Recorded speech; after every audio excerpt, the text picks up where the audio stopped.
Oh, Ada Pak Mahar tuh. oh ya. Tadi tak kirim ke istri beliau. Aduh, deg-degan saya. Disapa dulu, Mbak. Belum masih connecting. Hmm. Masih war-war. Sebelahnya siapa tuh, Mas? Kayak dokter Sus. Oh, itu istri beliau. Dokter Bu Nina ya. Bu Tuh, Nini, kok Bu ini Nina? Bu Nini, iya. Selamat malam. Selamat malam Bu Nini. Apa kabar? Baik. Wah, saya kehormatan ini dihadiri Bu Nini dan Pak Mahar. Pak Mahar masih connecting. Ini satu ruangan di rumah semua, Bu. Satu rumah tapi beda Beda kamar kerja. ruang. Oh iya. Eho biasanya kalau satu ruangan. Ya, dia di kamar lain. Oke, deg-degan ini kalau ada dosen Mirsani biasanya saya. Enggak lah. Jadi penyemangat sekaligus deg-degan. Berasa maju ilmiah lagi seperti waktu PDS. Selamat malam Mbak Catur. Siap. Ya, kita sesaat lagi. Kita on time jam 7 mulai sesuai dengan jadwal. Ini Mbak Diana UGM psikologi kah? Yang mana, Bu? Ada Bu Diana. Oh, kurang paham ini. Oh gitu. Saya pikir Bu Diana psikologi UGM. Diana Setiawati. Iya. Ini sepertinya banyak mahasiswa stikes, Bu Nini, stikes Gombong. Oh, I see ya. Yeah. Oke. Dokter Mahar, selamat malam, Dok. Jadi percakapan ya. Iya. Coba biar numpang saya punya aja ke sini duduk sebelahan mungkin lebih nyaman ya. Iya, makan ya, Pak. Mantap.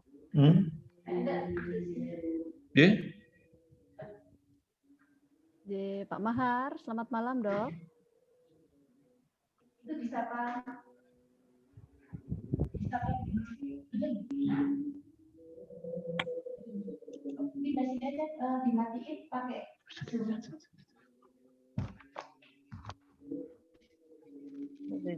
dong, ngerti jenenge sih, di mau bingung lah.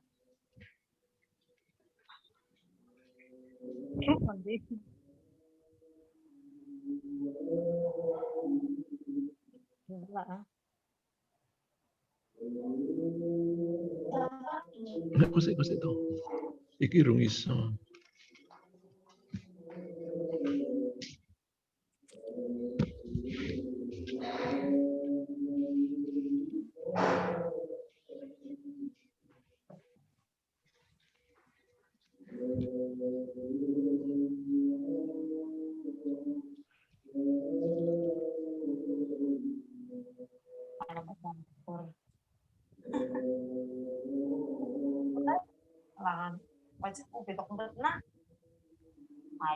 Halo, selamat malam. Selamat malam Pak Mahar, terima kasih sudah berkenan hadir di acara Selaras Jiwa, Dok. Mohon masukan dan bimbingannya nanti, Dokter. Saya deg-degan ini, Dokter Mahar. Selamat malam Bu Nurmi, selamat malam Pak Liung. Selamat malam, Dok. Terima kasih. Selamat malam Ibu Nini. Selamat malam Dr. Liung. Ya. Oke. Nuwun Pak Mahar, nanti dinantikan banyak bimbingannya ya, Dok, masukan dan. Oh ya, enggak, saya pendengar ini, Bu. Berarti... Saya aja sering ke Kebumen untuk meguru kok. Selalu humble ini Dokter Mahar. Ya. Oke, mungkin kita mulai saja ya, Mas Liung ya. Mbak. Mohon izin kita mulai dulu ya, Dok. karena biar nanti tidak terlalu malam. Ya. Bismillahirrahmanirrahim. Assalamualaikum warahmatullahi wabarakatuh. Waalaikumsalam. Waalaikumsalam warahmatullahi wabarakatuh. Sebelumnya terima kasih kehadirannya teman-teman. Terus ada guru saya di sini, dosen saya yang selalu saya banggakan, saya selalu nantikan bimbingan dan masukannya, Dr. Mahar Agusno, spesialis kedokteran jiwa konsultan, dan istri beliau yang juga selalu support terhadap kesehatan jiwa di Kebumen khususnya, Ibu Nini, dan juga narasumber kita yang sudah tidak asing lagi karena sudah sering sekali beliau mengisi di acara diskusi selaras jiwa, Dr. Sakliung. Beliau adalah psikiater di RSJ Magelang, masih di Keswar atau sekarang jadi pindah ke rehab, Mas Liung? Masih dua-duanya, Mbak. Oh, masih dua-duanya. Jadi Merangkap. beliau ya psikiater di khususnya di instalasi kesehatan jiwa anak dan remaja RSJ Magelang, dan juga sebagai kepala instalasi rehabilitasi psikososial di RSJ Magelang juga.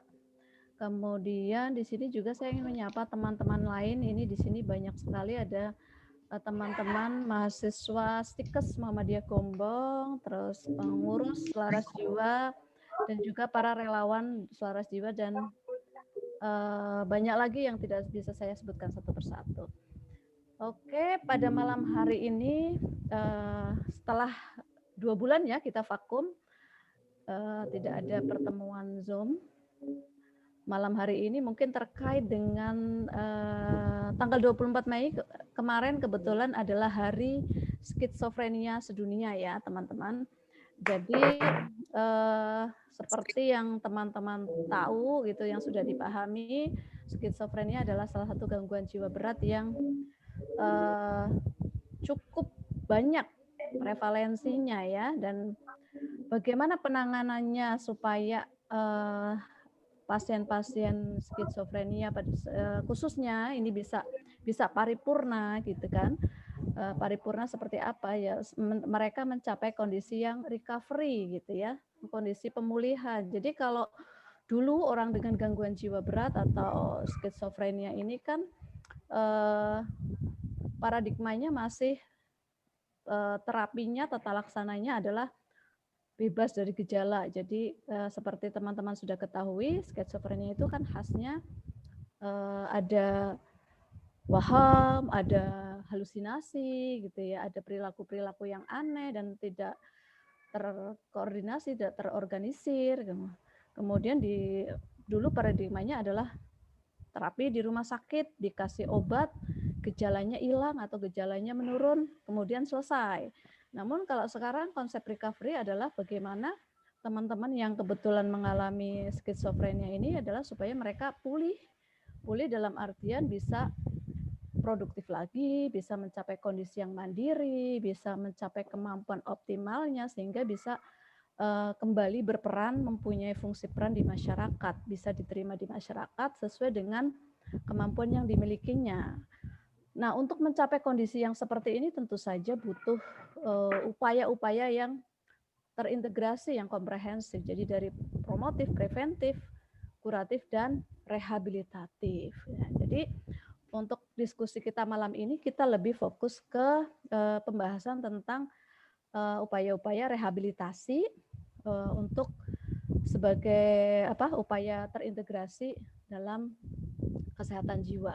Jadi mungkin lebih banyak nanti kita membahas memang kondisi gangguan jiwa yang berat gitu, yang mereka memang butuh sekali untuk direhab agar bisa kembali ke masyarakat dan bisa berfungsi lagi sehingga martabat mereka bisa dikembalikan gitu. Mereka bisa kembali lagi sebagai manusia yang seutuhnya, yang bisa berperan di komunitas atau di masyarakat. Oke, mungkin itu pendahuluan untuk malam hari ini.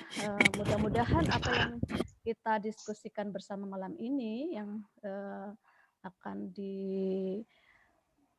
diberikan materi rehabilitasi oleh Dr. Sakliung, bisa kita serap, dan kemudian kita harapkan nanti ada diskusi-diskusi terkait dengan tema-tema kita malam ini.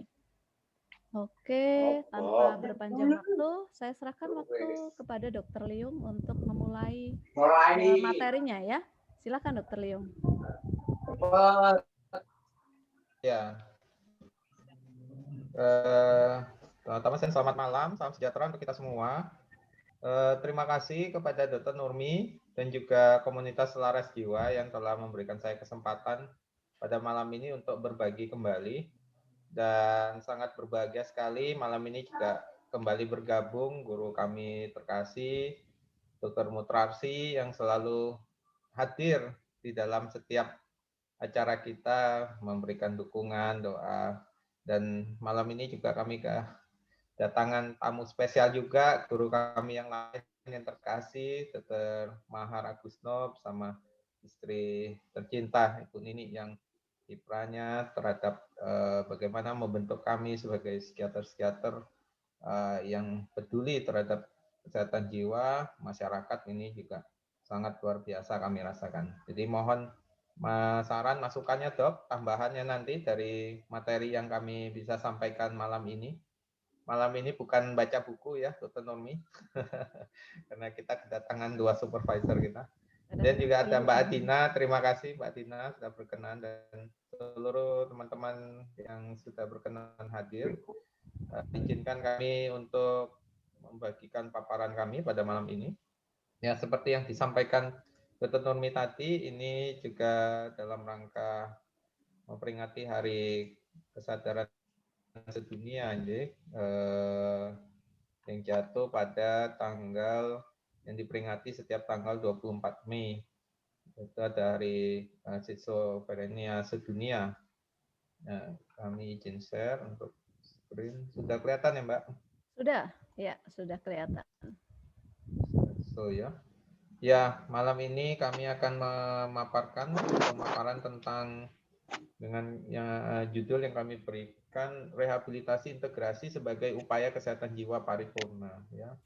Jadi rehabilitasi psikiatrik ini merupakan salah satu upaya kesehatan jiwa yang mungkin bisa terlupakan gitu ya, karena fokus kita yang sering terfokus pada upaya kuratif atau pengobatan saja. Padahal di dalam proses pemulihan mereka yang mengalami gangguan jiwa, ini proses rehabilitasi ini merupakan salah satu upaya yang juga perlu dilakukan secara bersama-sama gitu.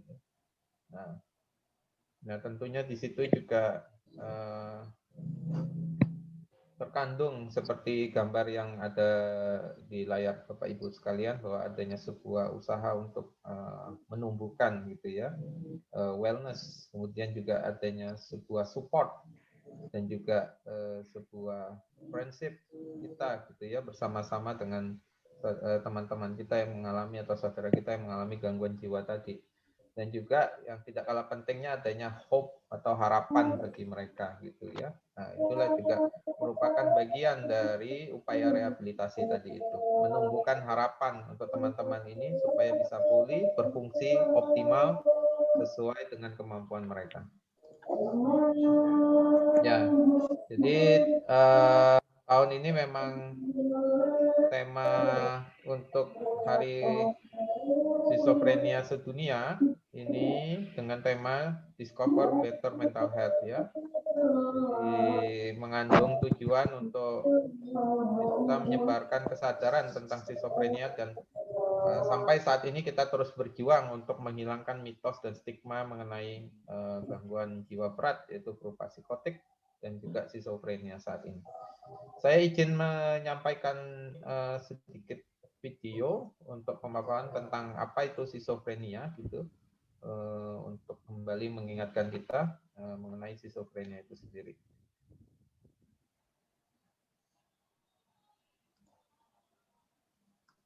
Sudah kelihatan ya, Mbak? Kelihatan. Baik, saya putarkan.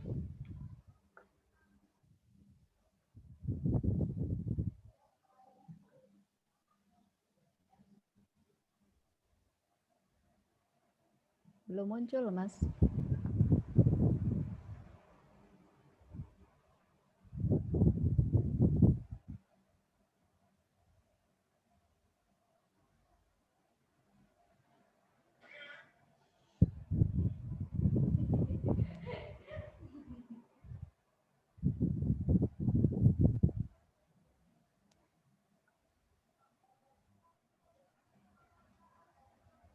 Mungkin di close dulu ya tadi ya PPT-nya Mas Leong. Ya, Oke, belum terlihat ya? Belum. PowerPoint-nya di Oh, dulu ya, di stop share dulu ya. Ya, saya stop dulu. Sebentar. Diulang kembali ya. Baik.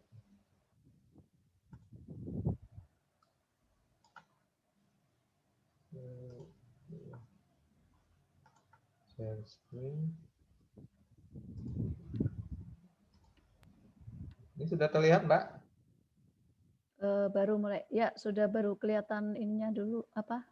Depannya. Ya, sudah oke. Sudah ya? Ya.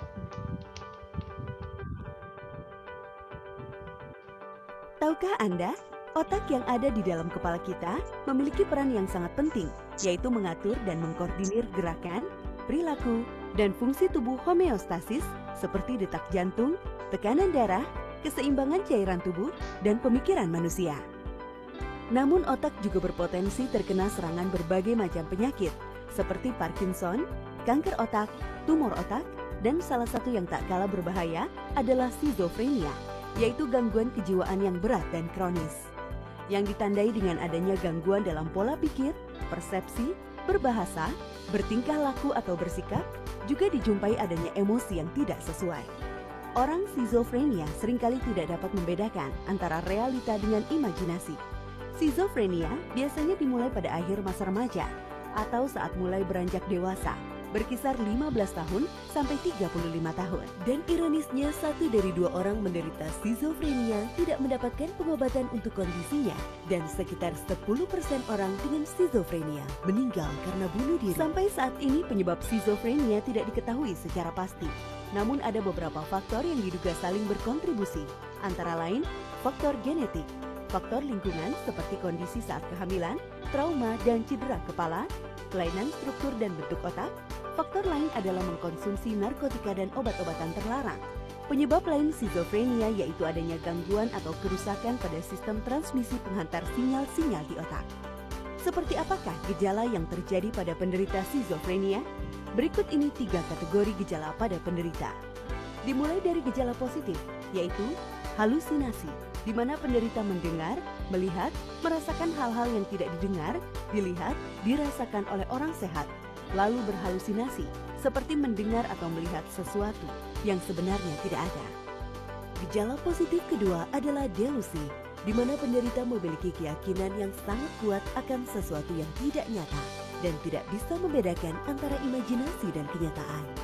Gejala positif lainnya adalah memiliki pemikiran yang aneh dan tidak terorganisir, sikap aneh juga pergerakan abnormal. Gejala kedua yaitu gejala negatif yang muncul sebelum gejala positif. Ciri-cirinya adalah kehilangan ketertarikan pada aktivitas sehari-hari, tidak memiliki emosi, kebersihan diri yang terabaikan, dan cenderung antisosial. Kemudian ada gejala kognitif. Hal ini menyebabkan penderita sulit untuk mencerna informasi, tidak mampu berkonsentrasi, dan bermasalah dalam ingatan. Perjalanan penyakit skizofrenia yang dibagi menjadi 3 fase utama. Pertama adalah fase prodromal, yaitu fase awal di mana seseorang mulai kehilangan ketertarikan dan menarik diri dari terjadi lingkungannya. Konstan selama setidaknya 6 bulan. Fase kedua adalah fase aktif, yaitu seseorang mulai mendalami delusi atau halusinasi, ditandai dengan adanya gangguan berpikir dan perubahan tingkah laku dan perasaan. Fase terakhir adalah fase residual, yaitu fase yang menyerupai prodromal, di mana penderita memiliki sedikit sisa gejala dan sudah mau mulai mencoba kembali ke lingkungannya, namun masih mencoba. Pada masa hidupnya, seseorang penderita skizofrenia dapat mengalami kekambuhan yang dapat memperburuk kemampuannya untuk berpikir. Untuk itu sangat diperlukan penanganan sedini mungkin untuk mencegah kekambuhan.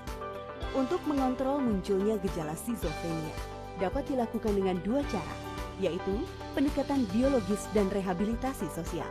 Pada pendekatan biologis, pasien diberikan obat-obatan antipsikotik dengan dua jenis bentuk, yaitu dalam bentuk tablet, kapsul, oral solution, dan dalam bentuk injeksi atau suntikan yang biasanya diberikan hanya 1 bulan 1 kali. Tentunya pendekatan biologis harus diimbangi dengan rehabilitasi sosial, seperti dukungan keluarga, remediasi kognitif, di mana rehabilitasi sosial ini akan memiliki pendekatan yang spesifik dan berfokus pada potensi yang dimiliki dan disesuaikan dengan kebutuhan orang dengan skizofrenia. Termasuk di dalamnya adalah campur tangan dukungan keluarga. Penanganan sedini mungkin dapat mengembalikan produktivitas pasien lebih cepat. Selain itu, penanganan sedini mungkin juga dapat menurunkan risiko perburukan fungsi otak dan menekan kerusakan otak yang lebih parah. Perhatian kepada orang tua, segera konsultasikan ke dokter apabila ditemui gejala-gejala seperti halusinasi, delusi, gangguan pola pikir atau perilaku aneh yang menetap paling tidak 6 bulan. Informasi ini dipersembahkan oleh Perhimpunan Dokter Spesialis Kedokteran Jiwa Indonesia, PDS KJI, Seksi Skizofrenia, dan PT Johnson & Johnson Indonesia. Ya, itu sekilas tentang skizofrenia ya, bahwa salah satu pendekatan yang untuk proses pemulihannya juga tidak hanya pada kuratif obat-obatan saja, tapi juga perlu dilakukan upaya rehabilitasi. Saya izin share kembali. Malam ini nanti kita akan lebih berfokus pada upaya rehabilitasi tadi itu, apa saja yang bisa dilakukan untuk dalam upaya rehabilitasi tersebut untuk membantu proses pemulihan orang dengan skizofrenia.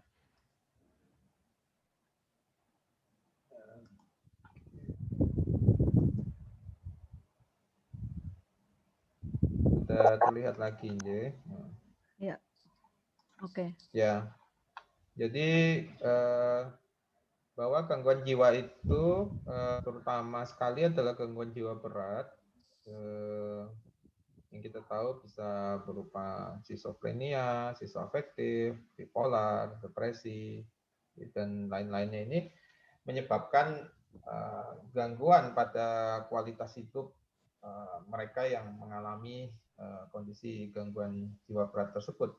Selain itu juga gangguan pada kerja dan produktivitas mereka. Sehingga ini menimbulkan suatu potensi untuk terjadinya kehilangan finansial ataupun ekonomi yang cukup besar gitu ya selama masa kekambuhan mereka.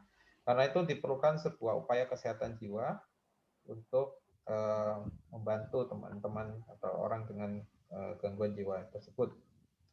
Nah, jadi upaya kesehatan jiwa itu sendiri merupakan setiap kegiatan untuk mewujudkan derajat kesehatan jiwa yang optimal bagi bukan hanya individunya tapi juga keluarga dan masyarakat dengan pendekatan 4 cara gitu ya.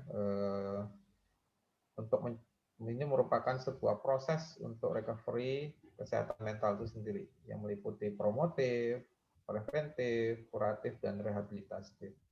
Dan ini semua mesti diselenggarakan secara menyeluruh, terpadu dan berkesinambungan. Baik apakah itu oleh pemerintah ataupun masyarakat itu sendiri ya.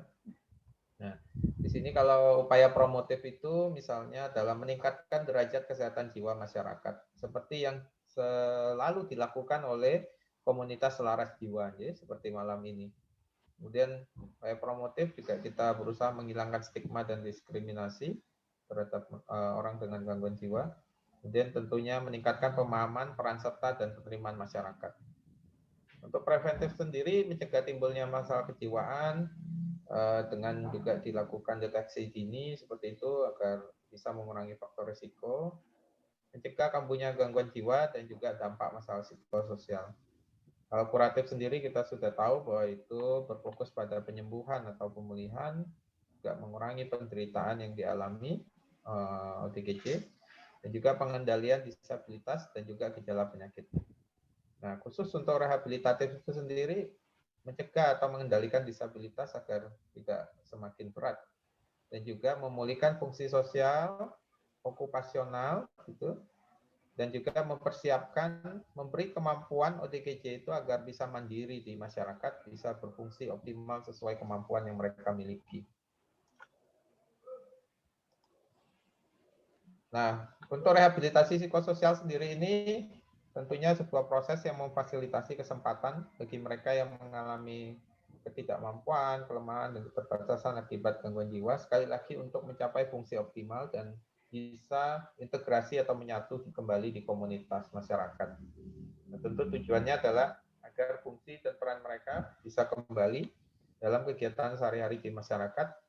Setidak-tidaknya juga orang dengan gangguan jiwa itu mampu merawat dirinya, berkomunikasi efektif. Ini juga yang nanti terdapat dalam upaya rehabilitasi itu sendiri, bagaimana para rehabilitan ini nanti akan diajarkan kemampuan sosial berupa cara untuk berkomunikasi seperti itu.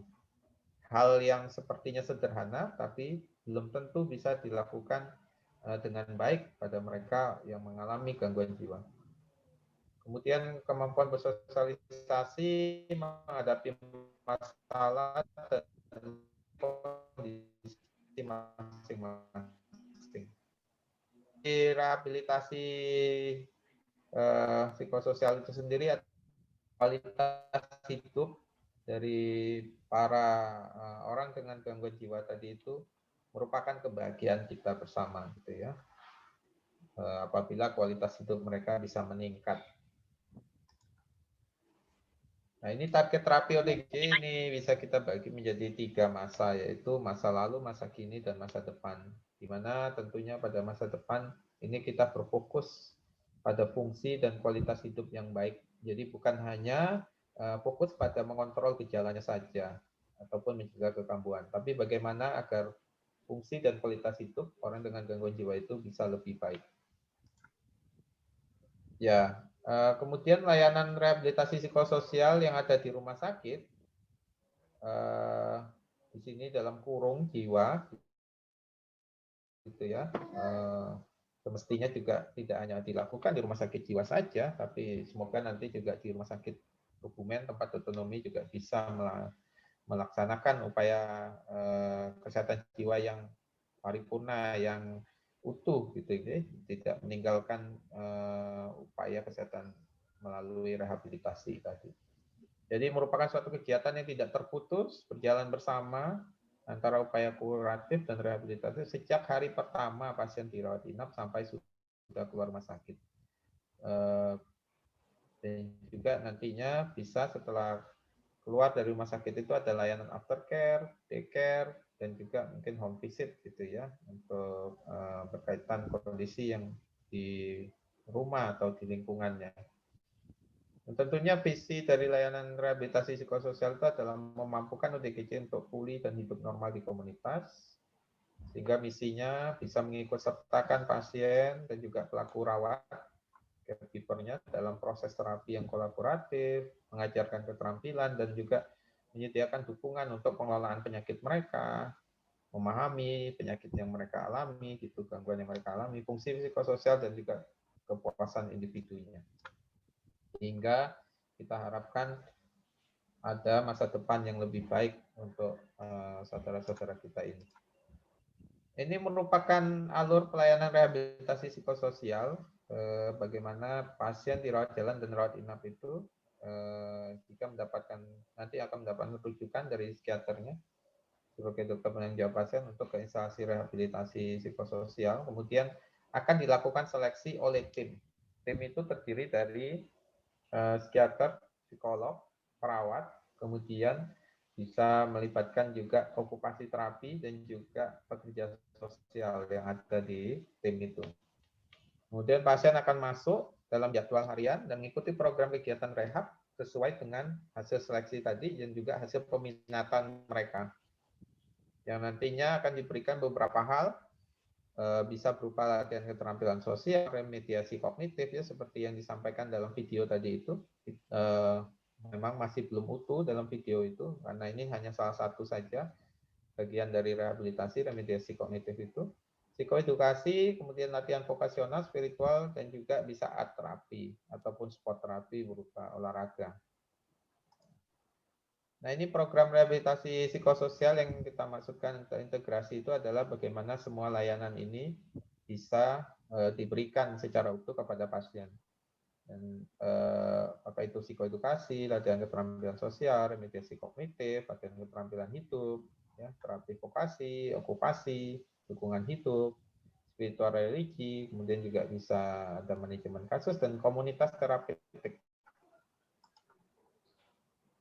Untuk psikoedukasi itu sendiri, biasanya kalau berkaitan dengan gangguan skizofrenia, nanti akan dilakukan edukasi atau penjelasan baik itu kepada pasien sendiri maupun keluarganya untuk bisa mengenal apa itu gangguan skizofrenia, bagaimana pengobatannya, bagaimana mencegah kekambuhan, pola hidup yang sehat untuk mencegah kekambuhan dan juga mencegah dampak komplikasi dari apakah itu obat-obatan digunakan ataupun juga berkaitan dengan gejala skizofrenia sendiri. Kemudian juga manajemen stres dan juga membuat perencanaan hidup. Kemudian latihan keterampilan sosial ini merupakan suatu terapi yang bertujuan untuk membentuk perilaku spesifik supaya pasien itu juga atau penderita itu bisa memiliki inisiatif dan mampu berinteraksi dengan orang lain, kemudian bisa membentuk perilaku positif sesuai dengan konteks sosialnya, dan juga menjauhi perilaku yang tidak disukai lingkungan. Yang tidak kalah pentingnya adalah memiliki kemampuan untuk memecahkan masalah. Bagaimana mereka nanti bisa memahami situasi, beraksi dengan tepat, dan juga menghasilkan solusi alternatif dan mempertimbangkan kemungkinan yang bisa terjadi dari reaksi yang mereka berikan. Ada 4 dasar keterampilan sosial yang diajarkan, yaitu bagaimana orang dengan gangguan jiwa itu dilatih untuk bisa mendengarkan orang lain, mengajukan permintaan, mengekspresikan perasaan positif, dan juga perasaan yang tidak nyaman yang mereka alami. Mana kita harapkan sebelumnya cenderung mengurung diri sendiri gitu, kemudian setelah diberikan latihan keterampilan sosial ini bisa kembali bersosialisasi dan bisa menyatakan diri mereka dengan penuh percaya diri bahwa mereka bisa seperti yang lainnya. Kemudian ini remediasi kognitif, yaitu terapi untuk meningkatkan dan memperbaiki fungsi kognitif, bisa melalui 3 latihan, yaitu latihan memori, kelancaran verbal, latihan atensi, dan konsentrasi. Ya. Jadi pasien itu diminta untuk konsentrasi, perhatikan, dan ingat kembali. Ya. Jadi seperti senam otak lah, seperti itu. Latihan keterampilan hidup berupa latihan keterampilan hidup dasar, yaitu kebersihan diri, merias diri, membersihkan kamar, rumah, atau tempat tidur, serta menyiapkan meja makan. Kemudian terapi atau latihan vokasi dan okupasi ini merupakan bentuknya nantinya diharapkan bisa berfungsi mandiri dan produktif di masyarakat melalui berbagai media, apakah itu pertanian, keamanan, tata boga. Yang paling sering kalau di rumah sakit jiwa itu adalah membuat telur asin. Ini juga jadi pertanyaan sih kadang-kadang, apakah telur asin ini bisa terus dikonsumsi gitu kan? Produknya apa? Selalu itu seperti itu. Nah, kemudian ada inovasi juga berupa membuat roti dan kue gitu. Nah, kemudian kerajinan tangan, souvenir, penjahitan, sulam, batik, pertukangan, perikanan. Nah, ini tentunya sesuai juga peminatan dari pasien itu sendiri. Nah, ini vokasi pertanian, vokasi perikanan, penjahitan, souvenir, batik, pertukangan. Nah, berikut ini saya akan sampaikan sebuah video. Ini merupakan salah satu rehabilitan di Rumah Sakit Jiwa Profesor Dr. Suroyo yang memiliki program yang dinamakan One Day Care yang telah menghasilkan bisa meningkatkan kualitas hidup mereka yang mengikuti program One Day Care rehabilitasi tadi. Sebentar, share videonya.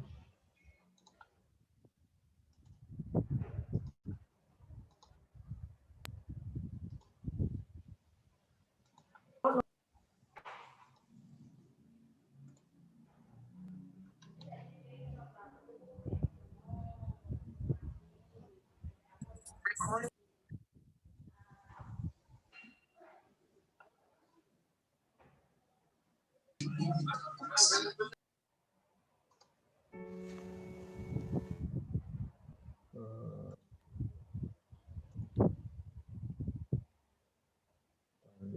share ulang.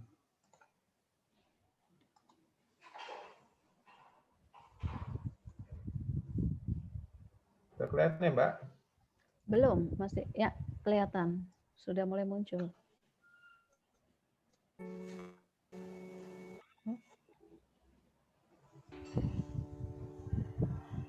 Ya, oke. Saya Pak Dodi Rahman. Saya ikut rehabilitasi psikososial atau ODC One Day Care. Saya mengikuti dalam bidang pertukangan. Saya sudah mengikuti selama 1 tahun. Di sini saya bisa membuat rak bunga, berupa rak bunga di rumah. Di shelter workshop.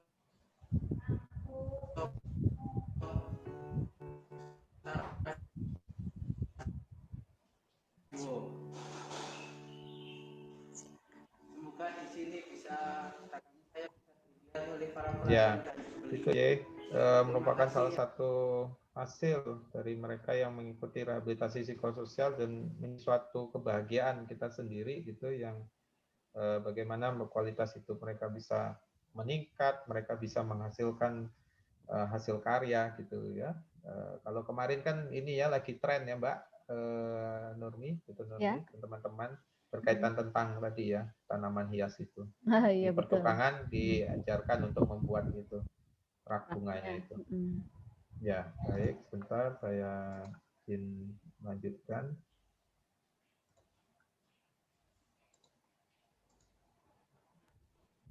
Ya, jadi ada satu kebahagiaan sendiri ya bisa melihat saudara-saudara kita, teman-teman kita yang PTGJ tadi itu bisa menghasilkan suatu karya seperti itu.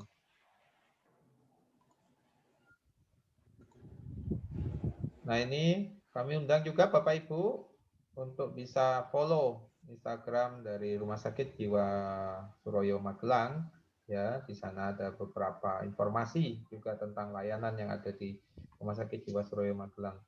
Nah, salah satunya adalah bagaimana untuk syarat bisa mengikuti One Day Care, keterapian psikososial atau rehabilitasi psikososial. Masa ini merupakan suatu program yang bersifat rawat jalan, ya. Kemudian untuk orang dengan gangguan jiwa, dan program ini bisa di cover atau dibiayai oleh BPJS untuk syarat-syarat seperti berikut ya. Jadi ada 4 gangguan jiwa yang bisa di cover dengan BPJS, yaitu skizofrenia, skizoafektif, bipolar, dan depresi. Ya, tentunya dengan syarat bahwa memiliki BPJS rujukan aktif dan juga ada kemauan dan juga dukungan keluarga, ya, karena program ini bersifat di rawat jalan seperti itu ya, jadi pasien tidak menginap di rumah sakit. Ya, silakan Bapak Ibu yang ingin mengetahui lebih lengkap tentang Rumah Sakit Suroyo Magelang dan layanannya bisa mengikuti Instagram kami. Baik, ini saya menampilkan terapi seni yang kami lakukan bagi rehabilitan di sana, J. Ada ODC keterapian psikososial. Ini juga sangat penting terapi seni ini tentu untuk bisa meningkatkan kualitas hidup dan menumbuhkan rasa bahagia untuk saudara-saudara kita.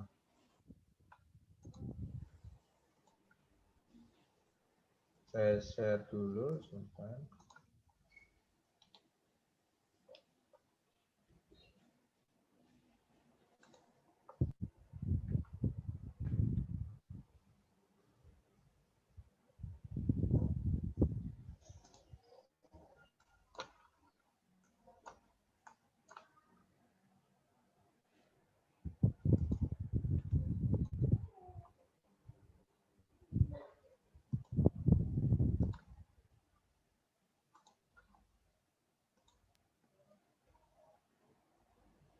Sudah terlihat ya, Mbak?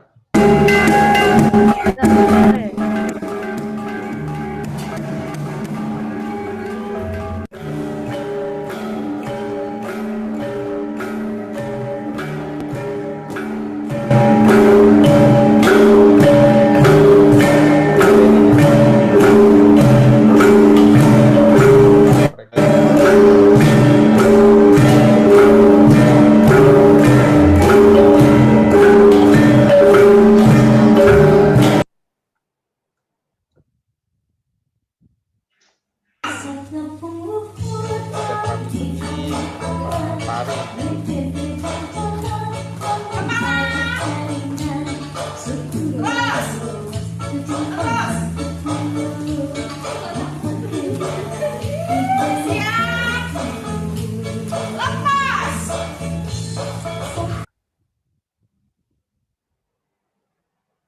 Jadi jangan lupa kami meninggalkan seperti itu ya Bapak Ibu.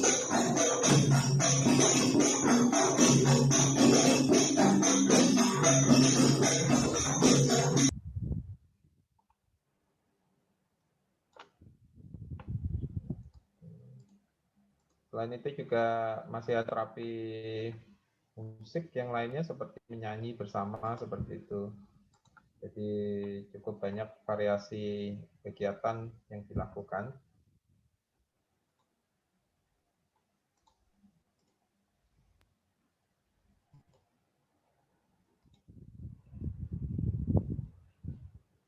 Ini semua bisa Bapak Ibu lihat juga di Instagram Jiwasraya Magelang. Okay? Nah, kemudian selanjutnya adalah terapi spiritual, yang merupakan dari ragam kegiatan rehabilitasi itu, kegiatan kerohanian, misalnya pengajian rutin seperti itu.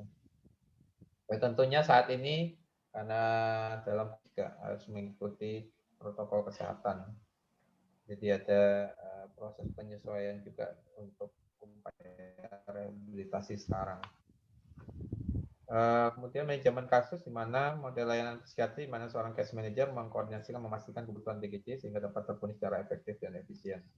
Dan terakhir adalah komunitas terapeutik. Ini juga merupakan sebenarnya salah satu bentuk terapi kelompok yang bisa dilakukan bagi pasien, juga keluarga, dan juga tentunya masyarakat agar memiliki dukungan, pemahaman, dan wawasan yang baik mengenai kesehatan jiwa. Dan ini merupakan suatu bentuk grup bantuan diri gitu ya. Kalau saya searching gitu, yang paling terkenal adalah KPSI, Bipolar Care Indonesia, dan tentu dengan bangga saya juga menyatakan bahwa komunitas selaras jiwa juga merupakan salah satu komunitas terapeutik yang luar biasa perannya saat ini. Walaupun skopnya belum nasional ya, betul Ya, amin. tapi Masih ini di Kebumen dulu. ada berbagai kegiatan yang seperti Jumat berbagi sesama ini juga merupakan salah satu bentuk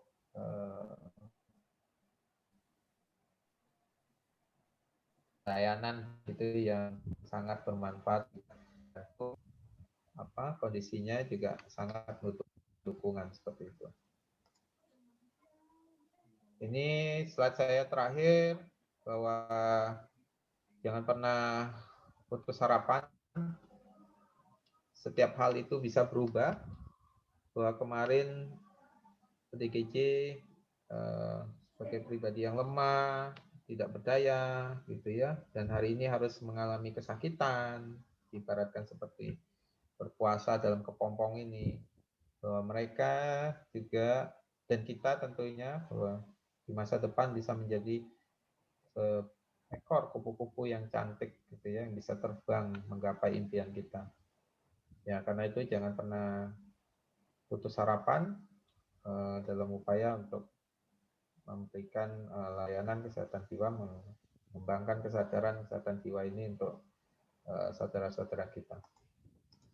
Ya, demikian yang bisa saya sampaikan. Saya kembalikan ke Dr. Nurmi. Iya, baik. Terima kasih Dr. Liung. Paparannya tadi sudah sangat komprehensif gitu ya. Jadi intinya memang rehabilitasi itu secara alur, secara teori itu mudah, tetapi ternyata di implementasinya tentu saja tidak semudah yang disampaikan tadi ya. Banyak sekali tantangan ya, kalau kita bilang tantangan, dan hal-hal yang karena kalau kita bicara gangguan mental gitu kan, memang antara satu sama-sama diagnosisnya skizofrenia pun akan sangat berbeda pendekatannya satu pasien dengan pasien lain. Mungkin dari kepribadiannya yang berbeda, dari support sosial di keluarganya maupun lingkungan sekitarnya yang berbeda, itu tentu saja nanti outcome-nya akan sangat berbeda sekali gitu ya. Tetapi minimal kalau upaya-upaya yang bisa kita optimalkan, terutama rehabilitasi ini bisa kita optimalkan, kita harapannya adalah pasien skizofrenia tidak lagi hanya mereka pulang dengan hanya bebas dari gejala, tetapi kemudian di rumah tidak bisa ngapa-ngapain, tidak bisa berperan aktif di masyarakat, tidak merasa malu dan minder dan sebagainya karena tidak dibekali dengan berbagai keterampilan yang tadi disampaikan Dr. Leong ya. Tapi yang kita harapkan adalah seberapapun kemampuan yang masih mereka miliki, itulah yang kita optimalkan sehingga mereka bisa berdaya lagi, bisa bermanfaat lagi, bisa berperan sesuai dengan kemampuannya di masyarakat. Itu yang paling penting gitu ya. Ini Dr. Leong sudah ada beberapa tanggapan di kolom chat, mungkin saya bacakan. Oke, yang pertama dari Ibu Nini nih, Ibu Nini Mahar. Pertanyaannya, hasil karya rehabilitan tadi bagus-bagus, apakah pelatihan keterampilan psikososial ini di cover BPJS? Kemudian yang kedua, kalau misalnya ada yang mengundang pelatih dari RSJ Magelang, apakah dimungkinkan? Bagaimana persyaratannya? Apakah ada kolaborasi dengan Disnaker agar bisa mendapatkan support-support lain yang diperlukan oleh keluarga maupun rehabilitan? Silakan Dr. Leong untuk ditanggapi. Ya, terima kasih Bu Nini atas pertanyaannya yang bagus sekali. Ya, seperti kami sampaikan tadi bahwa pelatihan keterampilan psikososial tadi ya, dalam bentuk one day care psikososial tadi itu di cover BPJS Ibu untuk 4 gangguan jiwa berat yaitu skizofrenia, skizoafektif, bipolar dan depresi. Ada beberapa syarat-syarat lain juga yang disyaratkan dalam misalnya adalah berkaitan juga untuk IQ gitu ya, yang lebih dari 70, kemudian juga punya BPJS aktif tentunya. Jadi bisa di cover itu. Kemudian kalau untuk berkaitan mengundang pelatih dari RSJ Magelang, bisa saja Ibu dimungkinkan untuk sharing pengalaman, kemudian juga untuk studi banding gitu, seperti terakhir itu dari RSJ Semarang itu sempat melakukan studi banding ke salah satunya adalah ke instalasi rehabilitasi psikososial di RSJ Suryo Magelang. Jadi ya tentunya untuk syarat-syaratnya bisa nanti menghubungi pihak RSJ Magelang itu untuk mungkin dari pihak diklat ya, nanti akan koordinasi lebih lanjut gitu apa yang bisa kami bagikan nantinya. Kemudian kolaborasi dengan Dinas Tenaga Kerja ya ini memang salah satu mimpi kita juga saat ini juga. Salah satu tantangannya itu adalah bagaimana penerimaan di komunitas bagi mereka yang sudah mampu mandiri menjalani program ODC itu tadi. Maka adalah untuk meningkatkan kepercayaan diri mereka sendiri diberikan semacam sertifikat gitu ya. Tapi memang kita tahu bahwa stigma yang masih kuat di masyarakat itu. Jadi bisa jadi juga sertifikat ini belum tentu bermanfaat gitu, tapi setidaknya bisa meningkatkan kepercayaan diri bagi rehabilitan itu sendiri. Ya tentunya jika ada kolaborasi dengan Dinas Tenaga Kerja ini untuk mendapatkan support, sampaikan Ibu ini sangat baik sekali. Ya terima kasih Ibu, ini menjadi sebuah saran ini nantinya bagi kami untuk melanjutkan proses rehabilitasi itu. Kemudian kalau kita melihat keluarga penderita, kebanyakan masih belum melek bisnis. Apa terobosan bisa kita lakukan untuk menolong OTGJ, usaha untuk mandiri, terutama kalau kita mau mengajari mereka untuk berbisnis. Nah, salah satu bentuk layanan ODC itu juga adalah para rehabilitan itu dilatih untuk di bagian pemasaran juga, Bu. Cuma tidak kami tampilkan di sini videonya gitu. Bagaimana mereka berlatih untuk menjual di kafe gitu ya, di kafe Saras Jiwo gitu yang dimiliki di Rumah Sakit Suryo Magelang. Dan memang berkaitan ini sendiri ini sampai saat ini masih menjadi tantangan ya. Di beberapa paparan biasanya saya juga menyampaikan mari bangga untuk menggunakan karya rehabilitan, karena ini juga menjadi salah satu tantangan tersendiri untuk bagaimana menyalurkan hasil karya dari para rehabilitan tadi.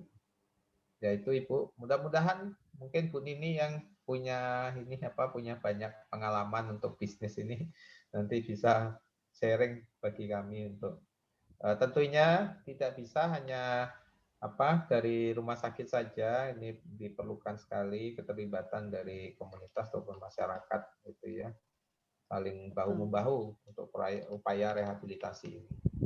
Ya demikian. Iya, mungkin sedikit menanggapi sebetulnya kalau di di regulasi tentang disabilitas gitu ya, kalau pasien-pasien kita kan disabilitas tapi bukan fisik ya, disabilitas mental itu pun sebetulnya ada kewajiban negara dan ke bawahnya itu untuk mereka punya porsi untuk di dunia kerja gitu ya. Tetapi ternyata implementasinya tidak semudah itu, gitu. Apalagi dengan stigma yang sedemikian masih besar di masyarakat gitu ya. Jadi PR kita memang masih sangat panjang gitu ya. Jadi mungkin bisa juga nih ada usulan untuk menjalin kolaborasi dengan berbagai pihak, tidak hanya dengan Disnaker mungkin ya, dengan para pelaku usaha gitu ya, mungkin kita melakukan kolaborasi dan advokasi dengan mereka itu. Ini bisa mungkin ya nanti kita mulai dari Selaras Jiwa, mudah-mudahan bisa terrealisir gitu. Di masa sulit ini juga tentu saja kondisinya akan agak sedikit sulit gitu ya. Oke, Dr. Liung, ini ada pertanyaan dari Mbak Ike. Mbak Ike ini juga salah satu pengurus Selaras Jiwa, beliau dosen di Stikes. Beliau perawat jiwa ya, S2 perawatan jiwa, beliau dosen di Stikes Muhammadiyah Gombong, bertanya indikasi klien ODGJ yang dapat dilakukan rehabilitasi di masyarakat, apakah ada tahapan-tahapan dalam proses rehabilitasinya? Maksudnya apakah disesuaikan dari yang paling sederhana atau indikasinya apakah harus langsung berorientasi untuk produktivitas mereka? Misalnya apakah bisa dibuat tujuan jangka pendek dulu, kemudian dibuat sampai jangka panjang. Gitu. Oke, silakan Dr. Liung. Ini lebih ke rehabilitasi sudah di masyarakat ya, jadi ya sudah kontennya sudah di masyarakat, bukan di rumah sakit ya. Oke. Ya tentunya untuk menjawab Bu Ike, ya kita harus kembali lagi melihat dulu sejauh mana kemampuan dari klien ODGJ itu sendiri ya. Kita mesti tetap melakukan sebuah proses seleksi seperti itu ya. Mereka memiliki kemampuan yang di taraf mana. Kalau misalkan di rumah sakit itu secara umum itu kita bisa bagi menjadi 2 tahapan, yaitu apakah mereka memiliki kemampuan okupasi atau vokasi. Jadi ini ada perbedaan. Okupasi tadi itu memang para klien tadi itu baru bisa melakukan hal-hal yang sederhana gitu. Misalkan membuat souvenir, menggambar dan sebagainya seperti itu. Kalau di vokasi sendiri itu nanti berkaitan dengan keterampilan kerja tadi. Ya, jadi menghasilkan sesuatu, tapi memang kedua-duanya menghasilkan, tapi ada perbedaan di mana yang satu untuk okupasi itu sendiri itu targetnya itu adalah untuk mengubah perilaku gitu, membentuk suatu perilaku baru gitu untuk ODGJ tadi, di mana yang tadi biasanya melamun gitu nanti diberikan kegiatan-kegiatan tertentu, misalnya apakah itu melukis gitu ya dan sebagainya gitu yang sesuai dengan tingkat okupasi gitu ya. Dan nah atau yang sebaliknya tadi ketika mereka mampu menghasilkan suatu karya-karya yang mampu dijual seperti itu. Nah, itu biasanya nanti di level vokasi gitu. Jadi ya tentunya dibuat jangka pendeknya juga, kemudian menengah dan jangka panjang gitu ya.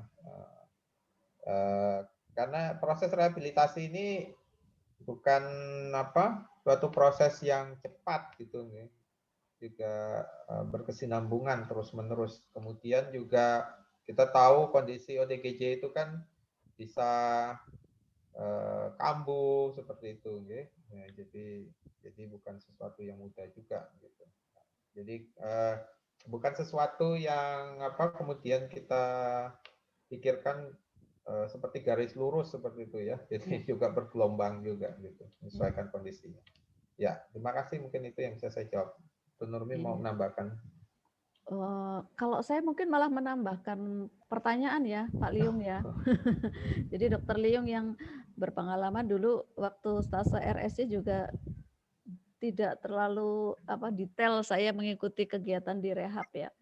Jadi mungkin kalau tadi kan disampaikan Dokter Liung di presentasinya bahwasanya rehabilitasi ini sebaiknya secepatnya gitu kan. Bahkan tadi disebutkan di hari pertama gitu. Tapi kalau saya membayangkan agak mustahil gitu ya, apalagi pasiennya masih kondisi akut gitu ya. Kalau bayangan saya ada assessment dulu kan ya, ada assessment dari psikiaternya. Oh ini sudah bisa untuk dilakukan rehabilitasi. Itu yang pertama. Kemudian yang kedua, assessment lagi dari tim rehab gitu ya. Mungkin ada psikolog, ada okupasi terapis, ada social worker gitu ya. Jadi mereka mungkin punya tools-nya untuk menilai ini yang perlu direhab apanya nih, apakah keterampilan sosialnya ataukah keterampilan kerjanya gitu. Kemudian dilihat juga dulunya dia punya kemampuan apa yang akhirnya nanti mungkin akan menentukan jenis rehabilitasi apa yang paling cocok buat dia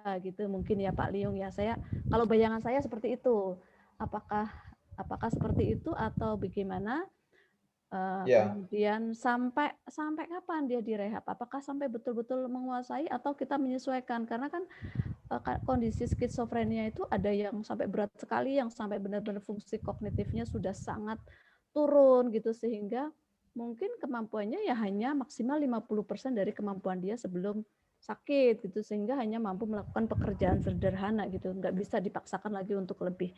Mungkin asesmennya memang cukup panjang gitu ya untuk menentukan yang paling tepat untuk satu pasien ke pasien lain gitu. Mungkin gimana Dokter Liung? Iya, yang dimaksud tadi itu proses rehabilitasi itu juga sudah dimulai pada saat hari pertama perawatan itu. Kalau kita lihat gitu ya di pengalaman bahwa di bangsal gitu, di ruang rawat inap itu kan pasien-pasien juga sudah diajarkan untuk berbagai keterampilan, misalkan jadi yang tujuannya kan untuk mengembalikan fungsi mereka gitu. Betul. Misalkan adalah bisa mencuci piring mereka sendiri sesudah makan, kemudian juga membersihkan ruangan yang ada, itu juga merupakan bagian dari rehabilitasi sebenarnya. Tapi memang kalau yang dipaparkan tadi itu adalah sebuah rehabilitasi yang khusus gitu ya, di suatu unit tersendiri yang memang nanti dilakukan seleksi. Jadi yang dimaksudkan dengan paparan tadi itu seperti itu contohnya, Dr. Nurmi. Oke. Dan mungkin juga berkaitan tadi dengan pertanyaan Bu Ike tadi itu juga memang biasanya itu ya kita bisa bagi menjadi sebuah upaya rehabilitasi dasar dan juga lanjutan gitu ya. Oke, ya. Jadi ada ininya juga nanti. Ada pembagian seperti itu. Iya. Dan diharapkan memang rehabilitasi itu tidak hanya berhenti di rumah sakit ya Dok, lebih betul. Justru yang paling kan utama berkelanjutan ya. Nah itu saya jadi tergelitik nih, bagaimana kan keluarga juga tidak selalu yang memahami gitu. Bagaimana sih cara supaya misalnya dia sudah dilatih bagus di RSC gitu kan, pelatihnya sudah bagus, ternyata di rumah mandek gitu karena keluarga tidak tahu ini harus diapain gitu untuk kelanjutan rehabnya itu. Apakah ada keterlibatan keluarga pada saat proses rehabilitasi di instalasi rehab di RSC Magelang, Dr. Liung? Ya, salah satunya dengan upaya tadi yang disampaikan layanan psikoedukasi itu. Oh, berarti dilibatkan Jadi betul gitu ya. dilibatkan, diberikan pemahaman tentang ini. Kemudian juga sejak dari awal proses keterlibatan pasien yang menjalani rehabilitasi itu juga ada dukungan dari keluarga gitu.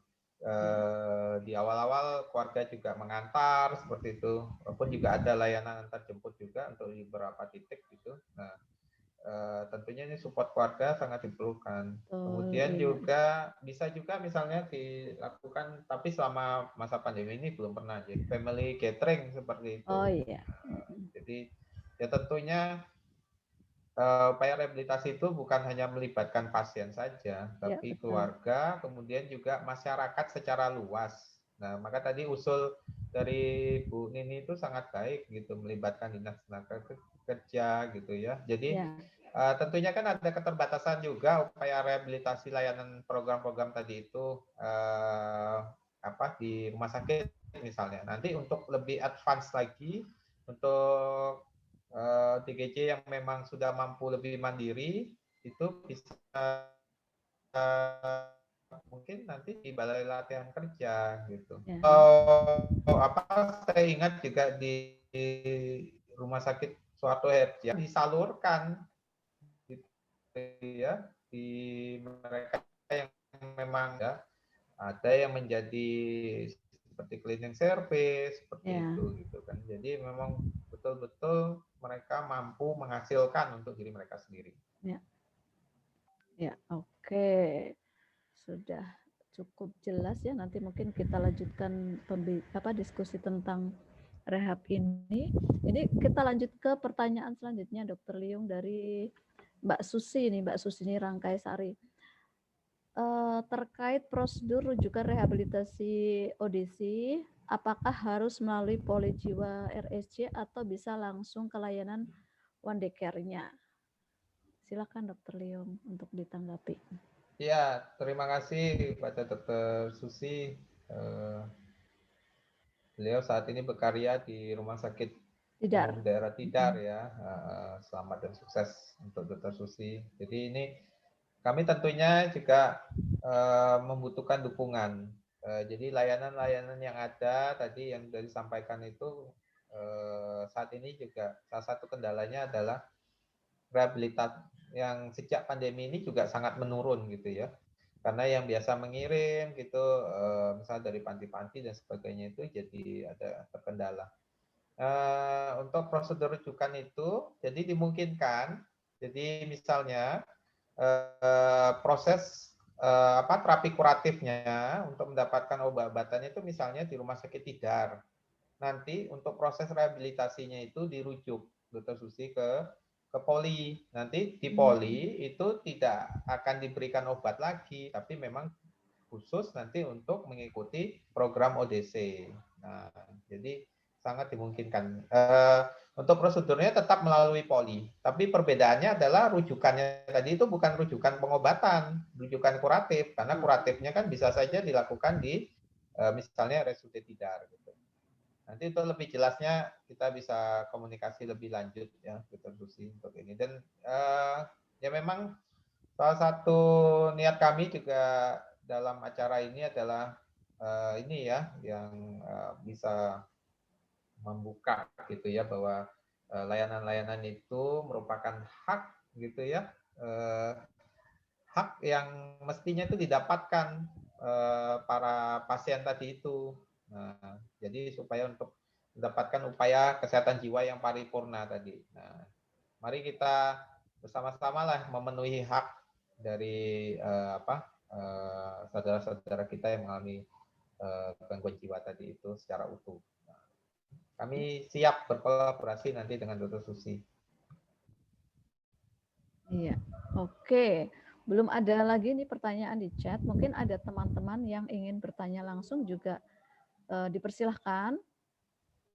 Ini materinya memang agak spesifik gitu ya Dr. Liung. Tapi ini materi yang sangat menarik menurut saya ya, karena rehabilitasi ini memang salah satu aspek yang sangat penting gitu, yang kadang-kadang dilupakan gitu ya, bahwasanya seringnya kita hanya terpaku pada kuratif, tapi melupakan aspek-aspek yang justru ini penting sekali untuk recovery pasien-pasien kita gitu ya. Jadi ditambah lagi tadi ya banyak sekali problem di mana kebanyakan pasien-pasien kita kesulitan ya untuk mendapatkan kesempatan pekerjaan gitu ya di dunia kerja gitu, dengan stigma yang masih tinggi, dengan kemampuan sosial mereka yang memang juga terbatas gitu ya. Jadi PR kita memang masih sangat panjang ya.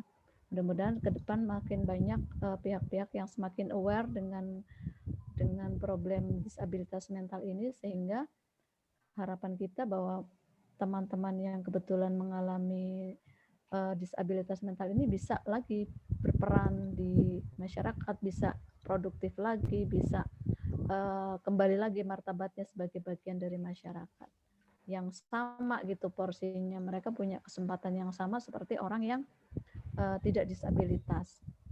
Begitu mungkin ya. Oke, apakah masih ada yang ingin ditanyakan atau mungkin teman-teman ingin berbagi juga dipersilahkan langsung untuk menyalakan video dan audionya. Dr. Mahar mungkin, Dok. Ya, semoga Dr. Mahar bisa memberikan masukan, Dok. Ya, matur nuwun Bu Nurmi dan Pak Liung. Ini suatu acara yang menarik sekali ya.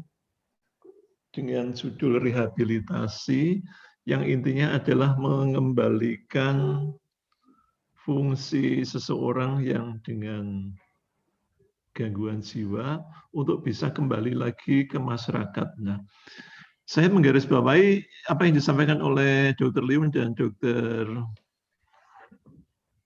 Nurmi ya. Itu pentingnya peran serta masyarakat. Kita ambil contoh misalnya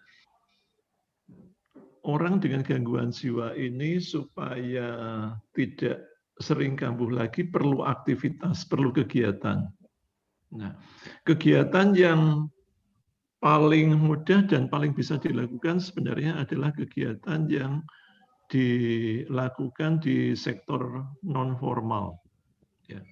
Nah, misalnya dengan membuat sesuatu, berkarya sesuatu, tentu saja ini akan menolong sekali ODGJ tadi kalau bisa laku di pasaran. Nah itu, masalahnya seringkali di situ ya. Seringkali kalau mereka membuat sesuatu, yang perlu kita pikirkan siapa yang beli. Nah ini memang perlu semacam orang tua asuh demikian, ya. Orang tua asuh yang mau menghubungkan ODGJ ini atau bisa memasarkan produknya. Sehingga ODGJ ini akan merasa untung dengan kegiatannya dan mereka bisa mendapatkan rewards, nanti akan memacu mereka untuk berproduksi lebih banyak lagi. Nah, monggo pada kesempatan ini kami mengajak teman-teman di sektor non-formal bagaimana bisa memanfaatkan itu. Kemudian juga kita bisa melibatkan, untuk itu kami juga mengajak teman-teman di lembaga-lembaga swadaya masyarakat atau lembaga-lembaga komunitas keagamaan, ini bisa ikut berperan. Ya. Misalnya di pondok pesantren itu bagus sekali sebenarnya kalau bisa berperan. Ya. Karena ini sudah ditentukan oleh pemerintah, sudah ada undang-undangnya, peraturannya, bahwasanya mereka yang bisa melakukan kegiatan untuk menolong ODGJ itu bukan hanya institusi pemerintah, tapi juga institusi swasta atau lembaga swadaya masyarakat. Kemudian bukan hanya institusi kesehatan, tapi institusi non kesehatan. Salah satunya yang ditunjuk adalah pos kesehatan pesantren. Itu sudah ada ketentuannya. Ya. Sudah ada undang-undangnya yang memperbolehkan. Ya. Justru karena sudah ada undang-undangnya, tapi peraturan perundangan di bawahnya yang belum belum diatur, itu bisa memberikan keleluasaan bagi lembaga-lembaga di bawahnya untuk ikut berperan. Nah, monggo dari Dr. Saliung yang sebagai koordinator Keswamas, kemudian juga Dr. Nurmi yang sebagai pengambil keputusan di daerah, itu tentu saja bisa kami harapkan nanti bisa menggandeng teman-teman di masyarakat. Kemudian juga menggandeng lembaga-lembaga atau lintas sektoral supaya apa yang kita lakukan ini bisa mendapatkan dukungan mereka. Kita ambil contoh misalnya ODGJ yang habis keluar dari rumah sakit jiwa. Nah, ini tentunya perlu juga ada satu lembaga yang menangani atau yang menampung sehingga kegiatan ini bisa jalan, katakan dinas sosial. Nah, sehingga teman-teman yang bergabung di sini akan bagus sekali kalau bisa misalnya menjawil, itu istilahnya ya lembaga-lembaga yang lain, sehingga kerjasama. Nah, mungkin saat ini lembaga-lembaga yang lain yang ikut kontribusi ini belum banyak. Saya pikir karena mereka belum mengetahui keberadaan mereka sebenarnya sangat dibutuhkan.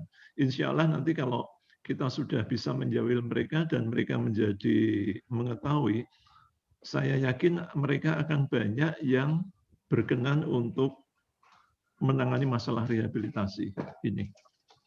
Begitu Bu Nurmi dan Pak Liung, terima kasih atas waktu yang diberikan. Yes. Terima kasih Dr. Mahar, masukannya sangat bermanfaat sekali untuk kami. Itu jadi terkait dengan kolaborasi lintas sektor dan dengan badan-badan swasta maupun selain institusi pemerintah gitu ya Dok. Kalau kami di Selaras Jiwa kebetulan sudah menjalin beberapa kolaborasi dengan teman-teman.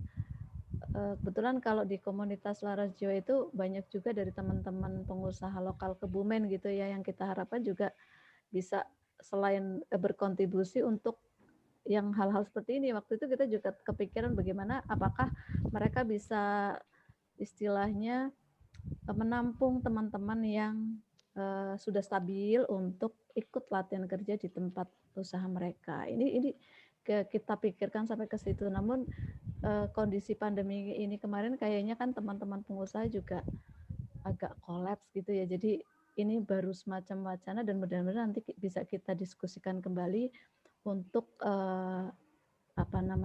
untuk lebih matang lagi gitu ya. Kemarin juga sempat dibicarakan memberikan latihan. Kita sudah memberikan beberapa latihan di shelter-shelter yang di Pondok Pesantren di Wadas Malang itu, Dok. Gitu. Masih hanya pelatihan yang sederhana-sederhana kayak pembuatan bros gitu ya, Dok, dari manik-manik. Kemudian kita bantu pemasarannya lewat Selaras Jiwa gitu. Memang belum banyak ya, karena ternyata yang menurut kita simple untuk ODGJ itu sesuatu yang sulit gitu. Jadi memang butuh kesabaran khusus dari trainernya juga untuk memberikan pelatihan kepada mereka. Ini mungkin yang masih kurang adalah proses assessment-nya gitu ya, karena kita kan masih kurang pengalaman untuk assessment apakah si ODGJ ini kemampuannya sebetulnya sejauh mana gitu. Itu kita masih agak kekurangan SDM untuk assessment-nya. Tapi kita meskipun seperti itu sudah kita mulai, Dok. Sudah kita mulai semampu kita dulu gitu ya. Jadi kalau ternyata belum berjalan, oh ya berarti kita ini mungkin memang kemampuannya belum mencapai itu. Kemudian kita lakukan pendekatan rehabilitasi yang lain.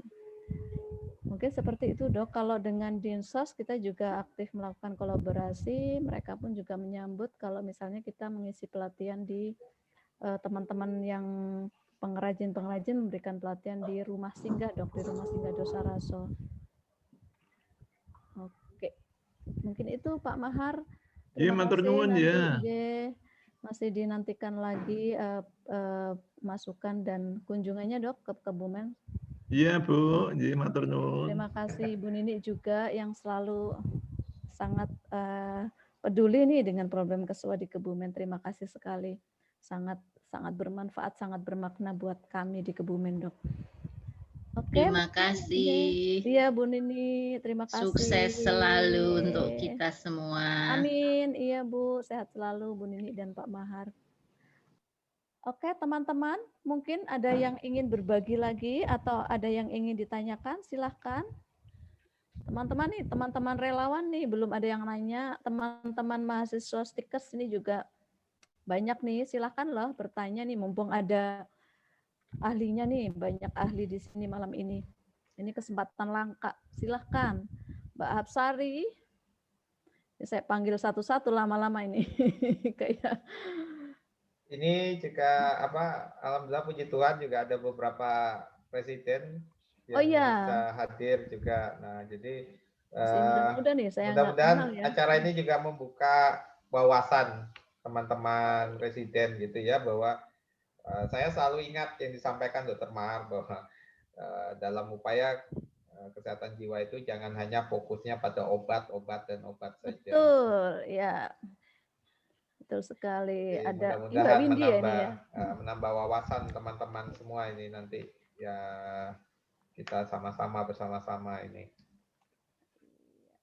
Mungkin dari Dr. Mutrasi ingin menambahkan, Dok. Mohon ininya, Dok.